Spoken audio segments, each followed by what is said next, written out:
நமக்கு எவ்வளோ கஷ்டம் எவ்வளோ சோகம் இருந்தாலும் ஒரு டீ கடைக்கு வந்து ஒரு டீயை சாப்பிட்டா எல்லாமே மறந்து ஒரு நல்ல ஃபீல் கொடுக்கும்ல. அப்படிப்பட்ட இந்த டீயை பற்றி கொஞ்சம் பேசலாமா? வாங்க. Tea lower. டீ எல்லாருக்குமே ஒரு மெடிசன் மாதிரிங்க. நம்மளுக்கு எவ்வளோ கஷ்டம் இருந்தாலும் சரி, சோகம் இருந்தாலும் சரி, ஒரு டீ குடிச்சா போதும்ல. காலையில் பேப்பர் படிச்சுக்கிட்டு ஊரில் என்ன நடக்குது அப்படின்னு ஆரம்பிச்சு உலக அரசியல் வரைக்கும் பேசுகிற இடமே இந்த டீ கடை தானேங்க. எங்கள் ஃப்ரெண்ட்ஸ் யாருக்காச்சும் வேலை கிடைச்சதுன்னா, இல்லை நல்ல விஷயம் எதனா நடந்ததுன்னா, நாங்களாம் பார்ட்டிக்கெலாம் போக மாட்டோங்க. ஜஸ்ட் ஒரு டீ கடைக்கு போயிட்டு டீ குடிச்சிட்டே செலிப்ரேட் பண்ணுறதெல்லாம் ஸ்பெஷல் தான் இல்லை.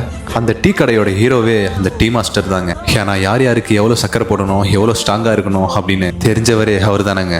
நீங்கள் ஒன்று கவனிச்சிருக்கீங்களான்னு தெரியலங்க. நீங்கள் ஒரு கம்பெனியில் இன்டர்வியூ போனீங்கன்னா அங்கே வேலை இல்லைன்னு சொல்லிட்டாங்கன்னா சோகமாக வர ஃபர்ஸ்ட் இடமே டீ கடை தானேங்க. அதே வேலை ஓகே ஆயிடுச்சுன்னா அப்பவும் நீங்கள் வர இடம் டீ கடை தானேங்க. அந்த டீ கூட பட்டர் பிஸ்கெட்டை தொட்டு சாப்பிட்ற சகம் இருக்கே, அது வேற லெவல் காம்பினேஷனில். இந்த லைஃப்மே இந்த டீ மாதிரி தாங்க. அதில் சுகர் இருந்தாலும் சரி,